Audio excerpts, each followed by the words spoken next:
እማዬ እማዬ ውይ ሀኒ መጥሻል እንዴ? አዎ መጥቻለሁ። ምን ሆነሻል? ምንም እንዲሁ ዝም ብዬ ነው።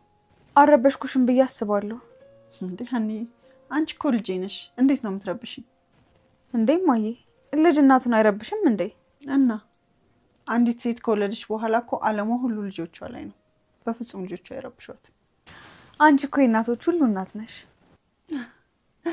ሀኒ ያሮጊት ነሽ እያልሽ ነው? አይ እንደሱ ሳይሆን ስቀልድ ነው የኔ ልጅ። ታዲያ እትሽ ጋር ትጫወችም ነበር? እማዬ አሁን የሆነ ነገር ላስቸግርሽ ነው የመጣሁት። ምንድን ነው የኔ ልጅ? ትንሽ ገንዘብ ፈልጌ ነበር። ምን ነው ሀኒ ምን ተፈጠረ? አይ ምንም እንዲሁ ነው። ማለቴ ገንዘብ ጠይቀሽኝ አታውቂም ብዬ እኮ ነው። መጠየቅ ካልነበረብኝ በጣም ይቅርታ እማዬ። አረ እንደሱ ማለት አይደለም ሀኒ። ምናልባት እኮ አባትሽን አሞት ከሆነ ብዬ ነው። አይ አባዬን ሳይሆን ጓደኛዬን ነው ያመመው።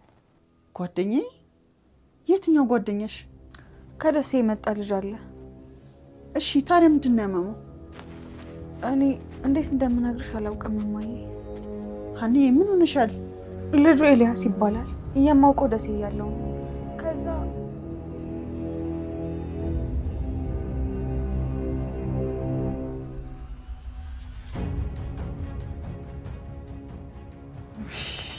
ምን አይነት ነገር ነው? እሺ ቆይ አሁን ልጁ የት ነው ያለው? አንድ ምስኪን ጓደኛ አለው፣ ከሱ ጋር ነው የሚውለው። እሺ ብሎ ታዲያ ሕክምና ቦታ ይሄድልሻል? ግን እኔ አላውቅም እማዬ፣ ግን ደግሞ ግዴታ መሞከር አለብኝ። ምን አይነት ነገር ነው ሀኒዬ? እማዬ እኔ በጣም ነው ግራ ግብት ያለኝ። ሀኒዬ አትጨነቂ፣ እግዚአብሔር ያውቃልሽ። እሱስ ትክክል ነሽ፣ ግን ደግሞ ልጁ በጣም ያሳዝናል። ኤልያስን እንደዚህ ሆኖ ማየት በጣም ነው የሚከብደው እማዬ። የኔ ልጅ እኛ የቻልነውን ነገር ሁሉ እናደርጋለን። ደግሞ የምትፈልጊውን ገንዘብ ያህል እሰጥሻለሁ። አመሰግናለሁ እማዬ። በቃ አሁን ወደ ሳሎን እንሂድ። ሀኒዬ እማዬ ካለች ግን መጣላታችን ነው። ችግር የለውም ምን ያለው። ሀኒዬ ኃላፊነቱን ከወሰድሽ እሺ እንሂድ። ግን ዱላ ብታነሳ ካንቺ ራስ አልወርድ። እንዴ አያቴንማ እንደዚህ ብዳት ታረጊያትም። ወሬኛ። አንቺም ደግሞ ለሷ መወገንሽ ነው። እና አያቴ እኮ ነች እማዬ፣ በዛ ላይ በጣም የምትወደድ ናት። በይ አሁን እንሂድ። እሺ በቃ እንሂድ።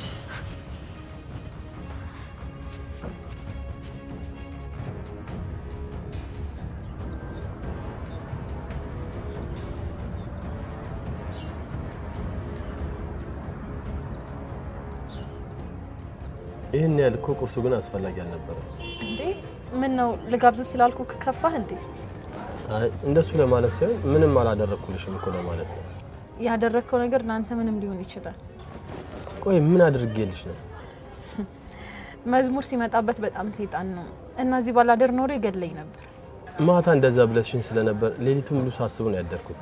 ቆይ ግን አንቺ እንዴት ነው ሊገድሽ ከሚፈልግ ሰው ጋር የምትኖሪው? አንድ ላይ እኮ አይደለም የምንኖረው። ማለቴ ገና አልተጋባንም። ሆ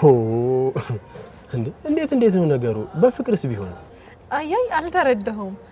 አንዳንዴ ነው እንጂ እንደዚህ የሚሆነው ያን ያክል ክፉ አይደለም። እንዴ ይገለኛል እያልሽ ከዚህ በላይ ክፋት ምን አለ? እኔ እኮ እንደዚሁ ዝም ብዬ ስለምፈራው ነው እንጂ ጨክኖ አይገለኝም። እንዴ እየቀለድሽ ነው?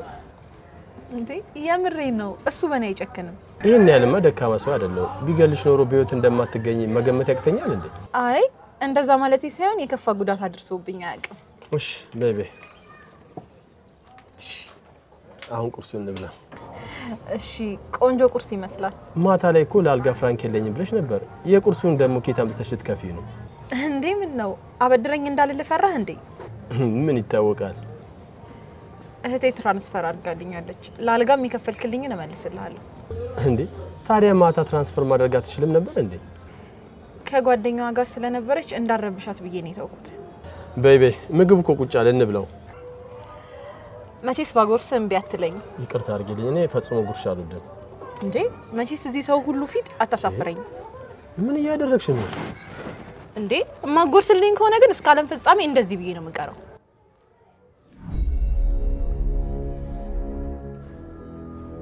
መስፍን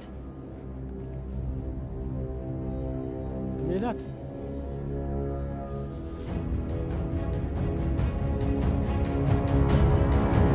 አንዳንዱ ትዳር አቦሉ እየጣፈተ ተጠጥቶ ካበቃ በኋላ እየቀጠነ እንደሚሄደው ቡና ጣዕሙ እየቀነሰ ይሄዳል። ልጆች ሲወለዱ ፍቅሩን ልጆቹ ይሻሙት ይመስል እየቀዘቀዘ እየበረደ ይሄዳል። አንዳንዱ ጋብቻ ደግሞ ልጅ በተወለደ እየበዛ በሄደ ቁጥር ፍቅሩ እየጨመረ እየወፈረ እየጣፈጠ ይሄዳል። እንደ ወተቱ ከዚያም እንደ እርጎ ከዚያም እንደ ቅቤው ልጆቹ የፍቅር ምሰሶና ማገር ይሆናሉ። ማገሩ በጨመረ ቁጥር እየጠበቀ እየጠነከረ እንደሚሄደው አጥር የፍቅር አጥርን እያጠበቁ እያደረጁት ይሄዳሉ። የታደሰና የሰላማዊት ፍቅር እንደ ቡናው ሳይሆን እንደ ወተቱ አይነት የፍቅር ውጤት ሊታይበት ተቃርቧል። ዛሬ አሮጌው ዓመት ማብቂያ ነው። ነገ የአዲሱ ዓመት መጀመሪያ። ታደሰ ነጭ እጀ ጠባብ ሱሪውን ለብሷል ከናላባሹ። ከላይ ስስ ነጭ ነጠላ ደርቧል። በእጁ ነጭ ጭራ ይዟል። ልዩ ሆኖ ደምቋል። ሰላማዊትም በጥልፍ ባሸበረቀ ነጭ የሀገር ባህል ቀሚስ አብራለች።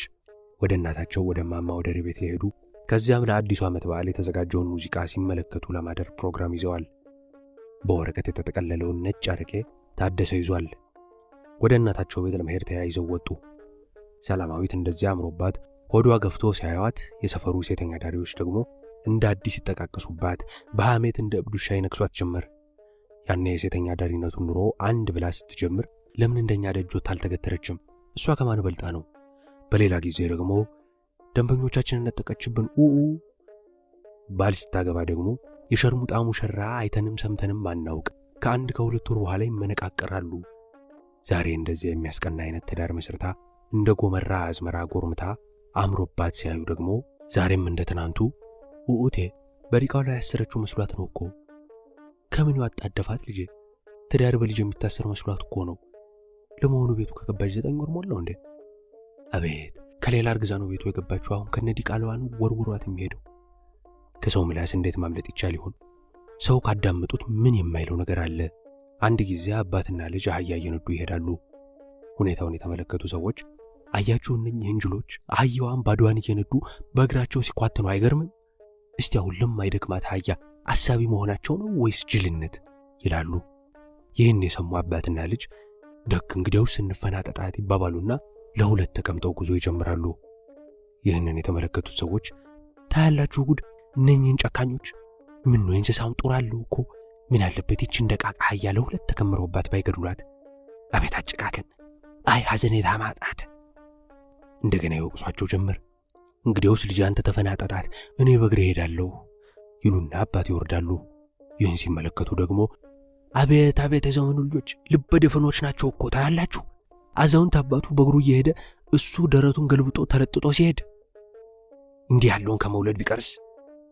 ልጅ ይህን ሲሰማ በላባዬ እኔ በእግሬ ልሄድ አንተ ተፈናጠጣት ይልና ይወርዳል። አባት አህያዋን ይፈናጠጡና ልጅ በእግሩ ጉዞ ይጀምራሉ። ይህን ሲመለከቱ ደግሞ እንዴ ምን መስራቱ ነው ሽማግሌው? አይ አባትነት፣ የአባትነት ትርጉሙ ምኑ ላይ ነው? እሱ እድሜውን ሲጨፍር ሲዘል አሳልፏል። ማዘለ ልጅ ነበር። እሱ ግን ዛሬም የሚያስበው ለራሱ ነው። ይህን አንድ ፍሬ ልጅ በእግሩ እያስኳተነ ሐሳቡን ጥሎ ጎብ ብሏል። አቤት አጨካከን! እናት ብትሆን እንደዚህ አታደርግም ነበር። ከአንዳንዱ አባትነት የቀረ ይሻላል በማለት በሐሜት ይነክሷቸው ጀመር። አባቴ ይህን ሲሰሙ ጭንቅ ይላቸውና ይወርዳሉ። ታዲያ ምን ይሻለናል ልጄ ብለው ልጃቸውን ይጠይቁታል። እንደ አባቱ ግራ የገባው ልጅ አባዬ የቀረና አህያዋን ተሸክሞ መሄድ ብቻ ነው ይላቸዋል። አባትም እውነትህን ነው ልጄ፣ እሱ ብቻ ነው የቀረም በማለት በልጁ ሐሳብ ይስማሙና አህያዋን ለሁለት አንከብክበው ተሸክመዋት ጉዞ ይጀምራሉ። በዚህ ጊዜ የሚመለከቱት ሰዎች ባሰባቸው፣ በሳቅ አውካኩ፣ አስካኩ። ታያላችሁ እነኚህ እንጅሎች የማይደክማትን አህያ ተሸክመው ሲሄዱ። ይሄ የትስ ሀገር ታይቶ ተሰምቶ ይታወቃል? መቼም አይን የማያየው ጆሮ የማይሰማው ጉድ የለም። ለመሆኑ ከየት የመጡ እንከፎች ናቸው?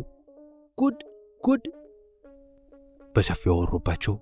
ይህም ድርጊት ከሰው አፍ ያላዳናቸው መሆኑን ሲያውቁ አህያዋን ከላያቸው ላይ አወረዱና የሚያደርጉት ግራ ገብቷቸው አይን ላይን ተፋጠጡ። ሰው ምን ጊዜም ከሰው ላይ መውረድ ስለማይወድ የሚያወራው አያጣም። ዛሬም የሴተኛ ዳሪነቱን ሕይወት እርግፍ አድርጋ በጋብቻ መኖር በጀመረችበት ሰዓት እንኳ ሰላማዊትን የሚያሙበት ወሬ አላጡም። ሰላማዊት ግን የራሳቸው ጉዳይ ብላ ናቅ አድርጋ ትታቸዋለች። ከባሏ ጋር ወይዘሮ ወደሬ ቤት በጊዜ መጥተው ሲጨዋወቱ ካመሹ በኋላ በእቅዳቸው መሰረት ወደ ብሔራዊ ቲያትር አመሩ። ለዘመን መለወጫ ቲያትር ቤቱ ባዘጋጀው አስደሳች ሙዚቃ ዝግጅት ተደስተው ሲዝናኑ አመሹ። ለአዳር እዚያው ብሔራዊ ቲያትር አካባቢ አልጋ ተከራይተው ነበር። እኩለ ሌሊት ላይ የሙዚቃ ዝግጅቱ አብቅቶ ህዝቡ መውጣት ጀመረ። በዚህ በተመልካቹ መሃል ግን አንድ እባብ እየተሽለኮለከ ነበር። መርዛም እባብ። አሁን አበራ በመርዙ ሊናደፍ ብቅ ጥልቅ እያለ አመቺ ሁኔታ እስከሚያገኝ ድረስ ይጠባበቅ ነበር። በእርግጥም አመቺ ሁኔታ አገኘ። ሰላማዊትና ታደሰ እጅ ለእጅ ተያይዘው አስፋልቱን ሲሻገሩ ተከትሏቸው ሄደ።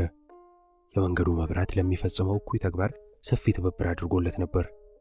ኢላማውን አስተካክሎ አፈሙዙን ወደ ታደሰ አስጠጋና ምላጩን ሳበው። ዳፍ የሚል የጥይት ድምፅ ተሰማ። ከቲያትር ቤቱ በመጉረፍ ላይ የነበረው ሰው ተደናገጠ።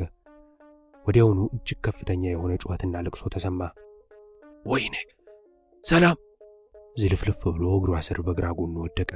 ወይኔ ታዴ እኔ ድፍት ልበል! እርጉዝ መሆኗ እስከሚያጠራጥር ድረስ እሷም መላዩ ላይ ወደቀች። ወዲያውኑ ህዝቡ ከበበና ከፍተኛ ትርምስ ተፈጠረ። የህዝቡ ብዛት፣ በዚያ ላይ ጨለማ። የሸለመጥማጥ አበራ ፍላጎቱን በቀላሉ ፈጽሞ ከአካባቢው ተሰወረ። ጓደኞቹ በሙሉ በማህሌት ቤት እጅ ከፍንጅ ተይዘው ከታሰሩ በኋላ ታደሰ ብቻውን ሊለቀቅ የቻለበትን ምክንያት ለማወቅ ስውርና ረቂቅ በሆነ መንገድ ሲከታተለው ነበር የሰነበተው። ባደረገው ክትትል ታደሰ የነጣቂው ቡድን ዋነኛ መቅሰፍት መሆኑን እያወቀ መጣ። መረጃ እየሰበሰበ ሲያቀብል፣ ፖሊስ ጽፈት ቤት ሲወጣ ሲገባ፣ ራሱን እየለዋወጠ ወንጀልና ወንጀለኛን ለማሳደድ የሚሰራውን ሥራ በሙሉ ሲከታተለው ቆይቶ በመጨረሻ ላይ እውነታውን ደረሰበት። ታደሰ ከመረጃ ቀባይነቱ አልፎ ተርፎ እስከ መሸለም መብቃቱን፣ በዚያን ዕለትም ሌሎቹን ወንጀለኞች በሙሉ ካሳሰረ በኋላ እሱ በነፃ መለቀቁን፣ ለጊዜው የታሰረውም ለሽፋን መሆኑን አረጋገጠ። በዚሁ መሰረት ታደሰን ለመበቀል ሲያደባ ቆይቶ ሰላማዊትና ታደሰ ከመኖሪያ ቤታቸው ተነስተው ቲያትር ቤት እስከገቡበት ጊዜ ድረስ በጥብቅ ሲከታተላቸው ዋለና ያን አስከፊ ድርጊት ፈጽሞ አመለጠ። በከፍተኛ የህዝብ ትብብር ነፍሰ ጡሯ ግራና ቀኝ ተይዛ አደጋ ላይ እንዳትወድቅ እንክብካቤ ተደርጎላት ከባሏ ጋር ወደ ሆስፒታል ተወሰዱ። በመውደቋ ምክንያት መጠነኛ ንቅናቄ ደርሶባት ስለነበር ወደ ማህፀን ክፍል ተወሰደች። ታደሰ ደግሞ ወደ ቀዶ ጥገና ክፍል እንዲገባ ተደረገ። በግራ ጎኑ የገባችው ጥይት ጉበቱን በስታ በቀኝ ጎኑ ወጣ ነበር። ሆስፒታል እንደገባም አጣዳፊ የሆነ ቀዶ ጥገና ሕክምና ተደረገለትና ደም ከተሰጠው በኋላ ግሉኮስ በግራ ግንዱ ላይ ተሰካለት። ሰላማዊት የደረሰባት መጠነኛ ጉዳት በመሆኑ በማግስቱ ድና ተነሳች። ታደሰ ግን ክፉኛ ተጎድቷል። እማማ ወደሬ በጠዋቱ ጉዳቸውን ሲሰሙ በድንጋጤ ክው ብለው ቀሩ። ያ እንደ እናቱ የሚያያቸው ትንሽ ሲያማቸው የሚጨነቅላቸው የዳሩት ልጃቸው የሆነውን ሰሙ። በተለይ ይህ አደጋ በደረሰበት ዕለት እንኳን አደረሰው ሊላቸው የሚወዱትን ነጭ አረቄ ይዞላቸው ሄዶ ሲያጫውታቸው ሲያስፈነድቃቸው ነበር የዋለው። ታዴን ልጄን እኔ እናት ድፍት ልበል፣ የኔ ደም ክንብል ይበል። ለካ ለዚህ ነው፣ ለካ አንጀቴን ሊበላው ነው። ምን ነው ከኔ በፊት እኔ አሮጊቷ ቁጭ ብዬ እኔን ያስቀድመኝ። ልብሳቸውን ሳይቀይሩ እየጮሁ ወደ ሆስፒታል ሄዱ። አደጋውን የሰሙ የቅርብ ጓደኞቹ ሲያስታምሙትና ሲጠይቁት ከረሙ። ታደሰ ግን በየጊዜው የመሻሻል ምልክት ከማሳየት ይልቅ የድካም ምልክቱ እየጨመረ ሄደ። ጉበቱ ክፉኛ ተጎድቶ ነበር። የመዳን ተስፋው እየመነመነ መሆኑን ሆስፒታሉ አስታወቀና ከ15 ቀን በኋላ ከሆስፒታል ወጥቶ ሕክምናውን በቤቱ ውስጥ እንዲከታተል ተደረገ። ወይዘሮ ወደሬ ቤታቸውን ዘግተው ንግዳቸውን እርግፍ አድርገው ትተው በአንድ በኩል ነፍሰ ጡር ልጃቸውን፣ በሌላ በኩል በሽተኛ ልጃቸውን ለመርዳት ጉለሌ ተጠቃለው ገቡ። ከገብርኤል ቤተክርስቲያን ጀርባ በአንድ ትልቅ የባህር ዛፍ ቅርንጫፍ ላይ የሆነ የተንጠለጠለ ነገር በርቀት ይታያል። በአካባቢው ግርግር እየተፈጠረ ነው። የሰፈሩ ነዋሪዎች ከህፃናት ጀምሮ ወደ ጫጫታና ግርግሩ ስፍራ እየሮጡ ሲደርሱ ሙሉ ጥቁር ሱፍ የለበሰ ክራቫት ያደረገ መልከ መልካም ወጣት በወፍራም ገመድ ላይ ዘላለማዊ የቁም እንቅልፍ አንቀላፍቶ ጠበቃቸው። አይኖቹ ገርበብ ብለው ሲታዩ የሚያዝንለትና የሚያዝንበትን ህዝብ በትዝብት የሚያስተውል ይመስል ነበር። ቀይ ቀሚስ፣ እጅጌ ጉርድ፣ ሰማያዊ ሹራብ የለበሰች እድሜዋ ከ17 ዓመት የማይበልጥ ጠይም መካከለኛ ቁመት ያላት ሴት ልጅ ደግሞ በሟቹ እግር ላይ እየተንከባለለች እየየና ዋይታዋን በማሰማት ላይ ነበረች። የኔ አለኝታ፣ የኔ መመኪያ፣ ምን ነው እኔን ለማን ጥለኸኝ? የቀን ጅብ በላኝ እኮ፣ ሰማዩ ተደፋብኝ። በሟቹ ምክንያት ስለሚደርስባት ችግር እያወራች ለራሷ የምታለቅስ ትመስላለች። በዚያን ሰሞን በሰፈሩም ሆነ በመስሪያ ቤቱ አካባቢ የሰመረ ሞት የሳምንቱ አብይ መወያያ ርዕስ ሆኖ ሰነበተ። ሰመረ በገዛ ህይወቱ ላይ እንዲፈርድ ያችን የምታሳሳ ህይወት እንዲንቃት ያስገደደው ምን ይሆን? ምክንያቱን ለማወቅ ሁሉም ጆሮውን አቆሞ ፍንጩን ለማግኘት አነፈነፈ። ገሚሱ በሰማው ላይ የራሱን እየጨመረ ወሬውን አራገበ። ሰመረ ሕይወቱን ለማጥፋት ያነሳሳውን ምክንያት ማወቅ አለማወቅ የሚያመጣው ለውጥ ግን አልነበረም።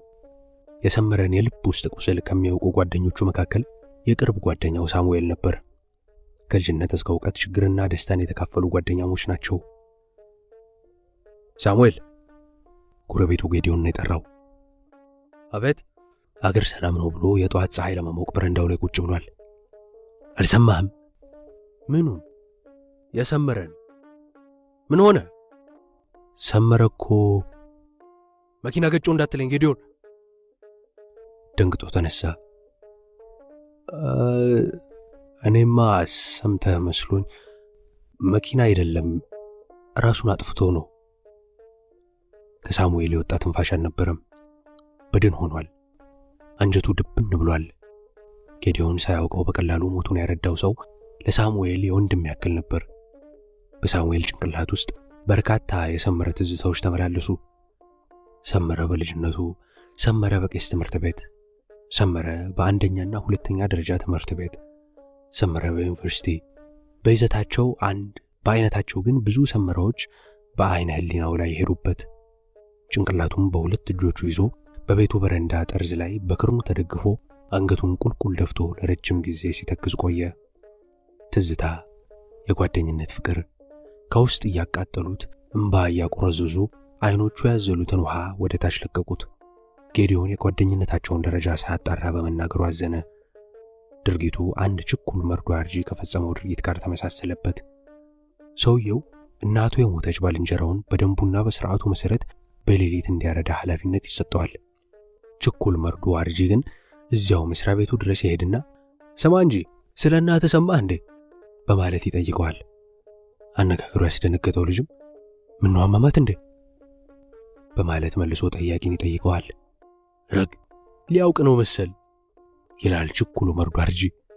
የአባበሉ የበለጠ ያስደነገጠው ሰው ምነው ዋሰባት እንዴ ሲል ደግሞ ይጠይቀዋል።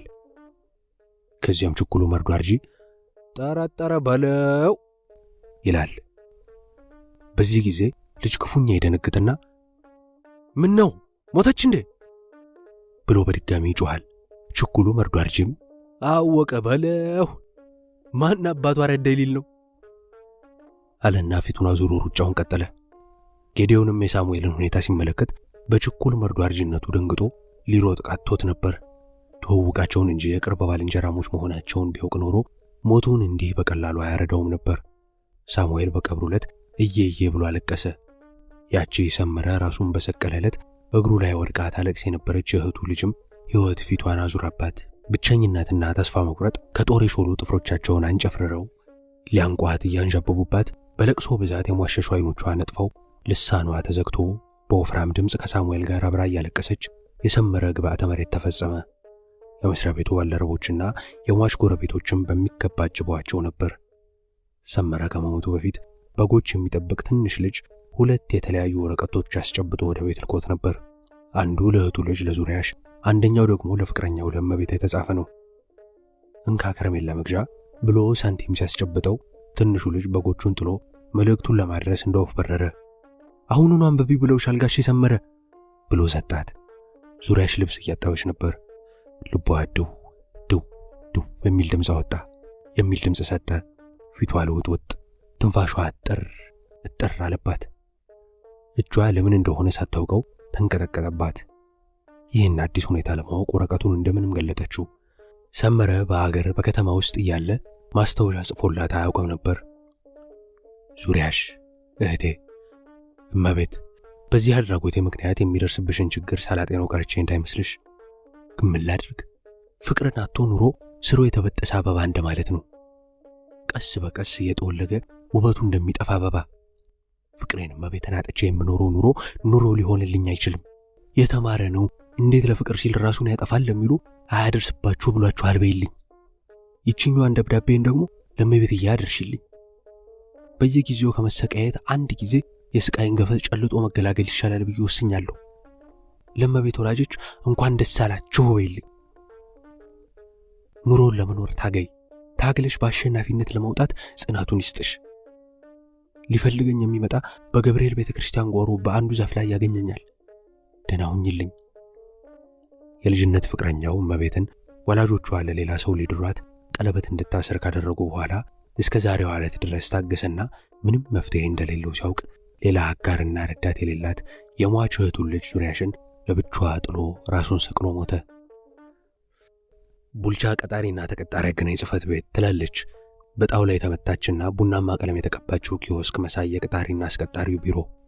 ቡልቻ ከእድሜው በሰል ያለ ከእግሩ የሚያነክስ በቀጣሪ አስቀጣሪነት ለረጅም ዘመን የሰራ ደላላ ነው። በርካታ የቤት ሰራተኞችን አስቀጥሯል። በቅጥሩ ብዙዎች ተደስተውበታል፣ ከፊሎቹ አዝነውበታል። ቡልቻ ከ15 ዓመት በላይ በዚህ ሥራ ላይ ቆይቷል። የእጅ አመል ያለባቸው የቤት ሰራተኞች ጤነኛ መስለው ይገቡና በሁለትና በሶስተኛ ወር ላይ የቀጣሪውን ንብረት ሙልጭ አድርገው ይዘው ይጠፋሉ። በዚህ ጊዜ ቀጣሪዎች ቡልቻን ቁም ስቅሉን ያሳዩታል።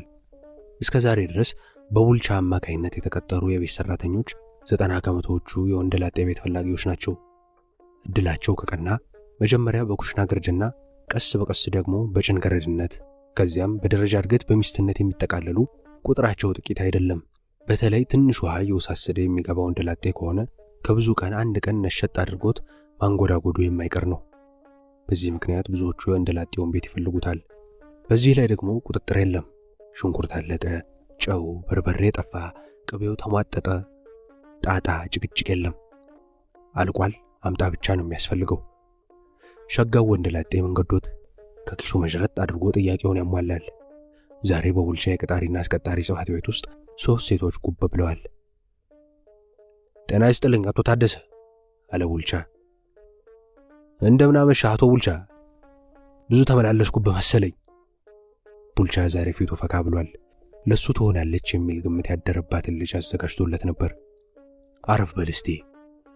እጁን ወደ ወንበሩ እያመለከተ ጋበዘው። ታደሰ ወደ ወንበሩ ሲመጣ በቤት ውስጥ የነበሩትን 3ቱንም ተቀጣሪዎች እያቃኛቸው ነበር። አይኖቹ በአንደኛዋ ላይ አተኮሩ፣ ዙሪያሽ ላይ። አንድና ብቸኛ አጎቷ ራሱን ሰቅሎ ከገደለ በኋላ አማራጭ አጣ በቤት ሰራተኝነት ለመቀጠር ይኸውና ያለቻትን ጨርቅ በሻንጣ ቆጣጥራ ጉብ ብላለች። ምርጫው አንተ ቢሆንም እንደኔ እሷ ትሻልሃለች። እንደ ልብህ ልታዛት የምትችል ልጅ ግር ነች። ረዳቷ የነበረ አጎቷ በመሞቱ ምክንያት ተቸግራ የመጣች ነች። ከዚህ ቀደም በሰው ቤት ተቀጥራ አታውቅም። እንደኔ እሷ ትሆንልህ። የታደሰ አይኖች ዙሪያሽን እንደፈቀዷት ያጤነው ቡልቻ ስለ ዙሪያሽ ትንሽ አብራራ። ቡልቻ የሰውን ስሜት ከአይንም ከግንባርም ላይ ያነበበ የድለላ ስራውን ሲያቀላጥፍ የኖረ ሰው ነው። ታደሰ በልቡ ዙሪያሽ የተያዘች መስሎት ትንሽ ፈርቶ ነበር። አሁን ግን በአማራጭነት ቀርባ የሱ ፈቃደኝነት ሲጠየቅ ደስ አለው። አላንገራግርም። እሺ አቶ ቡልቻ፣ የሚሆነኝን አንተ ታውቃለህ፣ ደስ ይለኛል አለ ፈጠን ብሎ። ቡልቻም ፊቱን ወደ ዙሪያሽ መለስ አደረገ። ዙሪያሽ እሱ ጋር ሁኛ። አቶ ታደሰ ጥሩ ጸባይ ያለው ሰው ነው። ስራ ያበዛብሽም። ልጆች ያሉበት ቤት ከሚሆን ለአንቺ ከሱ የተሻለ የሚስማማሽ ሰው ያለ አይመስለኝም። አቶ ታደሰ ደግሞ በጸባዩ የተመሰገነው እንደላጤ ነው። እንደ መሳቃለና የደለላ ተልእኮውን ጨረሰ። ዙሪያሽ አንገቷን እንዳከረከረች ፈቃደኝነቷን ገለጸችና ተያይዘው ሄዱ። የታደሰ ገብረ ማርያም ቤት የምትገኘው ሰራተኛ ሰፈር ውስጥ ነው። ያቺ ሸረሪት ያደራባት ያቺ አቧራዋ ያፍን የነበረ ጎጆ ዛሬ ከውስጧ ውጡ አታሰኝም። ዙሪያሽና ታደሰ በሁሉ ረገድ ተስማምተውና ተግባብተው እየኖሩባት ነው። የቤት ኢኮኖሚ አጠቃቀሟ፣ ለሱ ያላት ተቆርቋሪነት፣ ለእንግዶቹ የምታደርገው አቀባበል ወደር የለውም። በዚህም የታደሰ ልብ መማረክ ችላለች። ታደሰ አእምሮውን ሲረብሸው የነበረው አብይ ጉዳይ ፍሬያማ እየሆነ በመምጣቱ ደስተኛ ሆኗል። ወንጀሎች እየቀነሱ ናቸው። በፍላጎቱ መጠን ባይሆንም ያበረከተው አስተዋጽኦ ያፈራውን ፍሬ በተግባር ማየት ችሏል። ጥረቱ ለብዙዎች አርአያ እንዲሆን በተዘጋጀው የሽልማት ስነ ስርዓት ላይ እሱና ሞክሼው ታደሰ በእውነቱ ተሸላሚዎች ለመሆን በቅተዋል። በብቸኝነት የኖረባት ኦና ቤት እድሜ ለዙሪያሽ ሞቅ ደመቅ እያለች ነው። ዙሪያሽ የማታ ትምህርቷን ቀጥላ የ8ኛ ክፍል ትምህርቷን በመከታተል ላይ ነች። በታደሰ ቤት ከተቀጠረች ከ6 ወር በላይ ሆኗታል። ዛሬም እንደወትሮው እራቱን ከበላ በኋላ የትናንትናውን ደብተር አምጪና ልጨርስልሽ አላት። ትናንትና አስተማሪው የሰጣትን የቤት ስራ ሊያስረዳት ጀምሮ አቋርጦት ነበር። ቶሎ ብላ መጽሐፏንና ደብተሯን ይዛ ከተፋለች። የለበሰችው ጉርድ ቀሚስ ነው። ጸጉሯን በወፍራሙ ጎንጉነዋለች። ታደሰ ጥሩ ጠባይ እንዳለው እየተረዳች በመምጣቷ ሰውነቷ መሸማቀቁን ዘንግቶ ዘና ፈታ ማለት ጀምሯል። በአልጋ ላይ በጎኑ ጋደም እንዳለ ማስጠናቱን ቀጠለ። አጥኝና አስጠኚ አለቅጥ ተቀራርበው ነበርና ልብስ ባለበሰ ክንዱ ልብስ ያለበሰ ክንዷን ሲተሻሸው ለስላሴዋና ሙቀቷ በክንዱ በኩል ዘልቆ ሁለመናውን አዳረሰው። ሙቀቱ የፈጠረበት ስሜት ረበሸውና ቀና ብሎ ወደ ጎን አያት። እሷም እየተሽኮረመመች ወደ ጎን አየችው። ደማቅ የውበት ቀለም የተቀባች መሆኗን አጤነ። በቃ አልቻለም። ያንን ለብዙ ጊዜ ከራሱ ጋር ሲሟገት የቆየበትን ነገር ለማድረግ መገደዱን አመነ። ሳብ አደረገና በክንዶቹ አቀፋት። አልተቃወመችውም። ሄዳ ልጥፍ አለችበት። ቀስ ብሎ ከንፈሯን ሳማት። እሷም አጸፋውን መለሰች። ሲፈላለጉም ሆነ ሲገናኙ የነበረው ሁኔታ ከዚህ በፊት የሚተዋወቁ እንጂ አዲስ ጀማሪዎች አይመስሉም ነበር።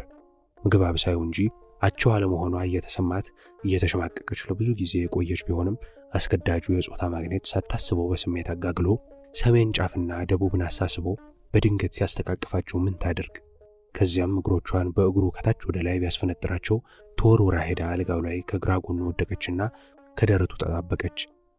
የአዳም የግራ ጎኑ ሔዋን ታደሰ ከ6 ወር የአእምሮ ሙግት በኋላ ዛሬ ዳበሳት። ዙሪያሽ ጨዋነቷን አስመሰከረች። ልጃገረድ ጋሼ ታደሰ፣ እኔ እኮ የድሃ ልጅ ነኝ። ካንተ ጋር እንደዚህ አይነት ነገር መፈጸም አልችልም። ያላቅም መንጠራራት ትርፉ አደጋ ላይ መውደቅ ነው። ዙሪያሽን የድሃ ልጅ ነኝ። ነገር ግን ወላጆቼ የገንዘብ ድሆች እንጂ የመንፈስና የሞራል ድሆች አልነበሩም። ከገንዘብ ድህነት የበለጠ ሰውን የሚጎዳው የመንፈስ ድህነት ነው። ያንቺም ወላጆች የገንዘብ ድሆች ከነበሩ እኔም እንዳንቺው የድሃ ገበሬ ልጅ ነኝና ስላቻነታችን በፍጹም አትጠራጠሪ። በዚያ በኩል ስላለ ልዩነት አትጨነቂበት አላት። ጋሽ ታደሰ፣ የሞራልና የመንፈስ ድህነት ከአጎቴ ሞት ጋር ተደምሮ ጎድቶኛል። አጎቴ የሀብታም ልጅ የሆነችውን የትምህርት ቤት ጓደኛው እመቤት መስፍንን ወደዳት። እሷም ወደደችው። ፍቅራቸው ግን አቻ አልነበረም። አጎቴ የድሃ ልጅ በመሆኑ ወላጆቹ አልወደዱትም። ዘር ምናምንቴ የድሃ ልጅ እያሉ አንቋሸሹት፣ ቅስሙን ሰበሩት። ሁለቱ ይፋቀሩ ነበር። የእሷ ወላጆች ውሻ አደረጉት። ለሀብታም ልጅ ታጭታ ቀለበት እንድታስር አስገደዷት። ጋሼ ሞራል ወደቀ፣ ብስጩ ሆነ። እሷ ተወደው ነበር። እየተዋደዱ ግን ተለያዩ። ጋሼ ጤንነቱ ተቃወሰ። መጨነቅና መጠበብ አበዛ። ብቸኝነት፣ የሞራል ውድቀት፣ በዚህ ላይ ፍቅር አለ። እያፈቀሩ ማጣት ሰላም ነሳው። ብስጩነቱ እንዳይታወቅበት ጥረት ቢያደርግም ያስታውቅበት ነበር። የሀብታም ልጅ ባይወድ ኖሮ ቢጤውን ቢፈልግ ኖሮ ይሄ ሁሉ አይመጣባትም ነበር። ጋሽ ታደሰ፣ የኔና ያንተም ተመሳሳይ ነው። አቻ አይደለንም። የድሆች ልጆች ብንሆንም በእውቀት እንበላለጣለን። አንተ የተማርክ ጥሩ ስራ፣ ጥሩ ደሞዝ ያለ ሰው ነህ። እኔ ግን እዚህ ግቢ የማልባል በትምህርት ያልገፋው ገረድ ነኝ። ዝቅ ብለህ ከገረድ ጋር፣ እኔ ደግሞ ያለ አቅሜ ተንጠራርቼ የሚደረግ ግንኙነት ጥሩ ነው ብለህ ታስባለህ? ዙሪያሽ እንደሱ አታስቢ። በዚህ በ6 ወር ጊዜ ውስጥ በሚገባ ተጠናንተናል። ያየሽብኝ ጉድለት ካለ ደግሞ ግለጪልኝና አልሐርም። በእውነት ነው የምልሽ ዙሪያሽ፣ እኔ ከዚህ በፊት ብቸኛ ነበርኩ። ጓደኞቼ አይጦችና ሸረሪቶች ነበሩ። ቤቴ ብቻ ሳይሆን አእምሮዬ ሸረሪት አድርቶበት ነበር። ብቸኝነትና የመንፈስ ጭንቀት ነበርብኝ። መንፈሴን የሚያስጨንቀኝ ነገር ከሞላ ጎደል መፍትሄ ያገኘ፣ ሐሳቤ እየሰመረ በመምጣቱ ደስተኛ ነኝ። ወንጀለኞች እንዲቀንሱ የበኩሌን ጥረት በማድረጌና ውጤቱን እያዩ በመምጣቴ ደስተኛ ሆኛለሁ። በዚህ ደስተኛ በሆንም አንድ ነገር እንደሚጎለኝ ሁሌም የሚታወቀኝ ነበር። በተለይ እንደዚህ እንዳሁኑ ከነ ክብርሽ አገኝሻለሁ የሚል ግምት ባይኖረኝም አብረን በቆየንባቸው ወራቶች ውስጥ ሳጠናሽ ነበር የቆየሁት። ያንን በጭንቅላቴ ውስጥ አድርቶ የነበረውን የብቸኝነት ድር የበጣጥስሽልኝ፣ ከግማሽ ወደ ሙሉነት የሚሸጋገርበት ተስፋ የፈነጠቅሽልኝ አንቺ ነሽ። ያደረ የሆቴል ቤት ምግብ ትርፉ ቃር ነው። ከዚያ ነፃ ሆኛለሁ። አፈር የምትሸተው ኦና ቤቴ ደግሞ ዛሬ ሞቅ ደመቅ ብላ ቄጤማ ተጎዝጉዞባት እጣን ጤሱባት ሽቷ የሚስብ ሆኗል። የቆሸሸ ልብሴ ታጥቦ ንጹህ ሆኖ አገኘዋለሁ። በውጭ እስከዚህ ድረስ ለውጠሽኛል። ነገር ግን የውጭ ለውጥ ብቻውን ዋጋ የለውም። ውስጤ መለወጥ አለበት። ባዶነቴን፣ ብቸኝነቴን ለማስወገድ ለእኔ ካንቺ የተሻለ እንደማይኖር በተለይ በዛሬዋ ምሽት በይበልጥ አረጋግጫለሁ። ጥንድነት ለአልጋ ብቻ አይደለም። ችግር ሲያጋጥም የምታማክሪው፣ ደስታና ሐዘንሽን የምታካፊው፣ የኑሮ ብልሃቱ እክል ሲገጥመው ዘዴ የሚቀይስ የሚያጽናና ጓደኛ እጅግ አስፈላጊ ነው። ከሁሉ የሚበልጠው ጓደኛ ደግሞ የቤተሰብ መሰረት፣ የትዳር ጓደኛ ነው። እግዚአብሔር ሔዋንን ለአዳም፣ አዳምን ለሔዋን የፈጠራቸው ይህን ችግራቸውን አውቆ ነውና የታደሰ ሔዋን አንቺ ዙሪያሽ ብትሆኝለት ምን ይመስልሻል? በዛሬዋ ምሽት በእምነት ክብርሽን እንደሰጠሽኝ ሁሉ እኔም ንጹሕ ፍቅሬን ልሰጥሽ ዝግጁ ነኝ። ከዛሬዋ ዕለት ጀምሮ በደንቡና በወጉ ተፈራርመን ገሃድ እስከምንወጣው ድረስ በባልና ሚስትነት አብረን እንኖር ዘንድ ምኞትን የተቀበልሽው ስለመሆኑ ማረጋገጫ አለና ከንፈሩን አስጠጋላት። ጋሽ ታደሰ እኔ እኮ ድሃ ነኝ ቢጤን እንጂ። የታችኛውን ከንፈሯን ነከሰች። ዙሪያሽ ስለ ድህነት አቻ ስላለመሆናችን የምታወሪውን ለመርሳት ሞክሪ።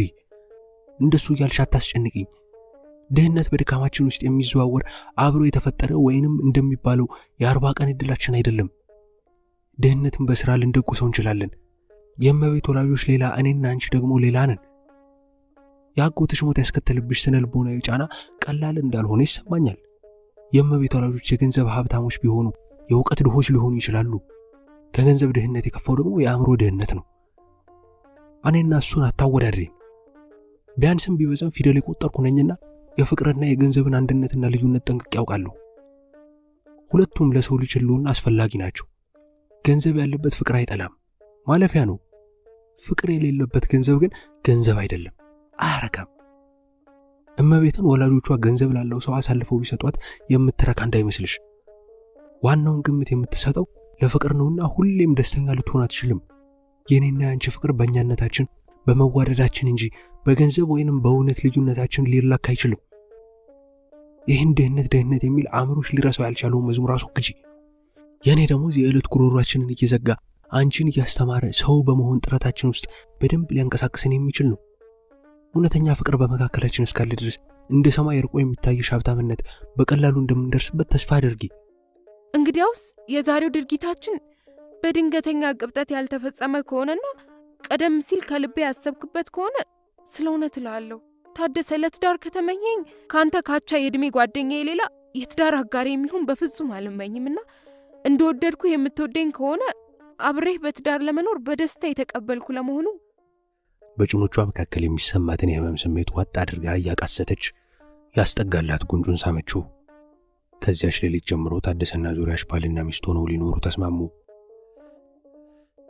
ታደሰ ገብረ ማርያም ከዙሪያሽ ጋር በጀመረው ፍቅር እጅግ ደስተኛ በሆነበት የሳምንቱ መጨረሻ ጓደኛው አማኑኤል ደግሞ በተቃራኒው የወደዳትን ልጅ ሳያገኛት በመቅረቱ አንጀቱ ተቃጥሎ እየተበሳጨ ሰኞን እየረገመ ነበር።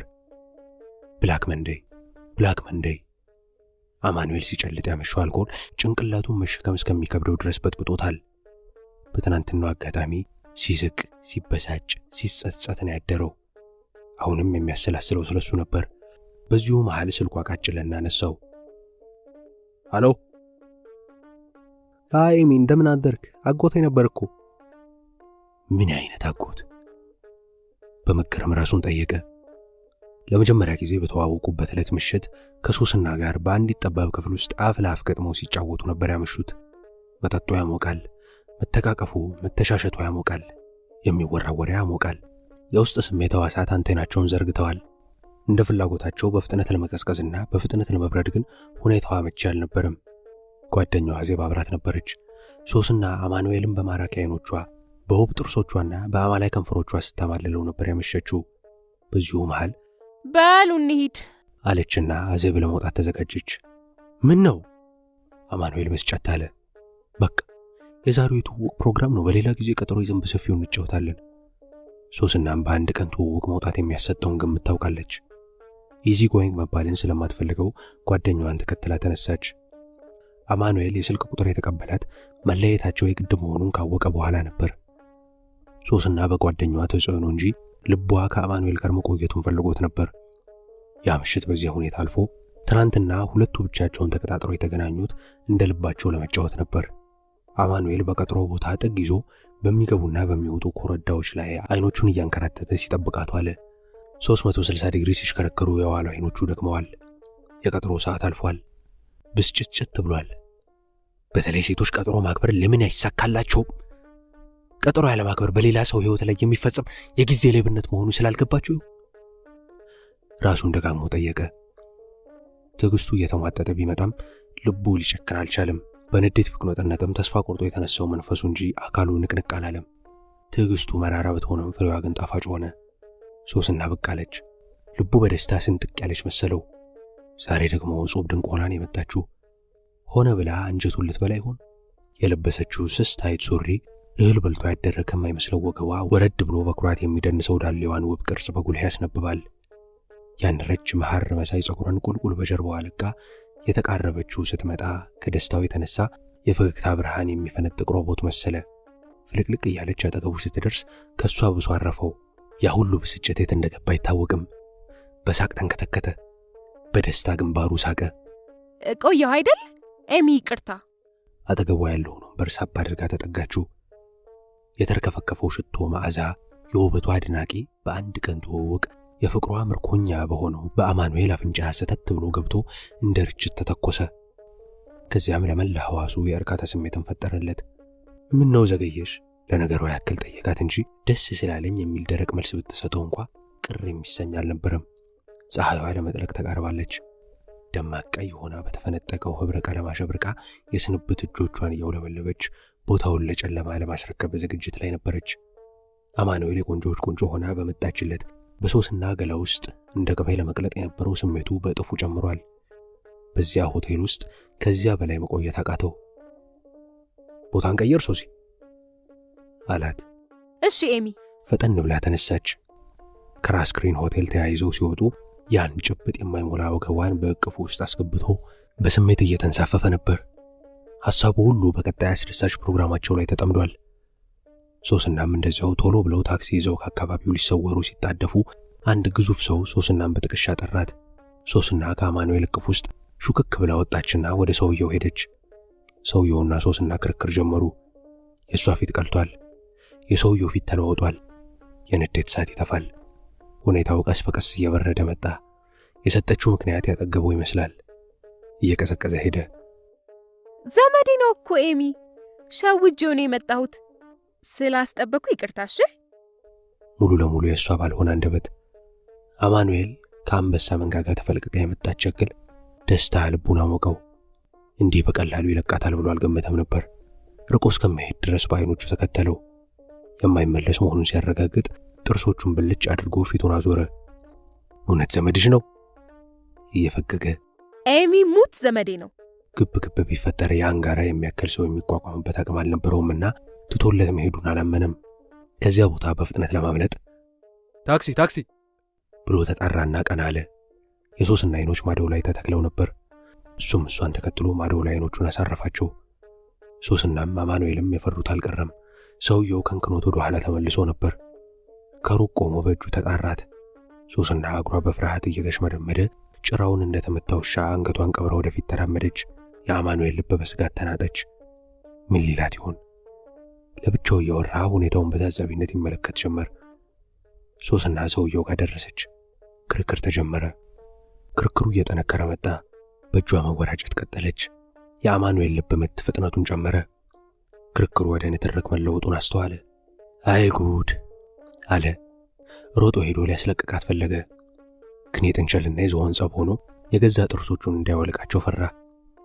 ወኔ ከጉልበት ጋር እንጂ ብቻውን ምን ዋጋ አለው? ወዲያውኑ ንትርኩ ወደ ሌላ አቅጣጫ ተቀየረ። ሰውየው የሶስናን ሐረር መሳይ ፀጉር ጨምድዶ የብርጭቆ ማጠቢያ ሽቦ አስመሰለው። ከዚያም በቃራ ጥፊ ያቃጠላት። አማኑኤል ከድንጋጤው የተነሳ ፊቱ ላይ እሳት መሳይ ነገር ብልጭ ያለበት መሰለው። የሶስና ፊት በጥፊ ሲቃጠል የእሱን ፊት በንዴት አብሮ ተቃጠለ። ያ ግዙፍ ሰው ታክሲ አስቆሞ ሶስናን እያዳፋ ታክሲ ውስጥ ወርውሮ አስገባትና ይዟት በረረ። አማኑኤል ባየው ድርጊትና በአጋጣሚው አንጀቱ እየጨሰ እጁን ኪሱ ከቶ ምኑ አይሆን እያለ እያሰላሰለ የሶስና ነገር ከአንዴም ሁለቴ መክሸፉ እየገረመው በትካዜ ተወጦ እርምጃውን ወደፊት ቀጠለ።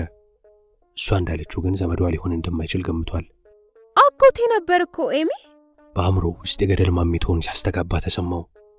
አጎቷ መሆን አለመሆኑን የሚያውቅበት ምንም አይነት ማረጋገጫ አልነበረውም። በሌላ በኩል ደግሞ የፈለገችውን ምክንያት ብትደረድር ያን የጎመጀለትን ነገር ሲያገኝ ሊተዋት አልፈቀደም። የሚገናኙበትን ቦታና ሰዓት ተቀጣጥረው ስልኩን ሲዘጋ ታደሰ ቢሮውን አንኳኳና ገባ።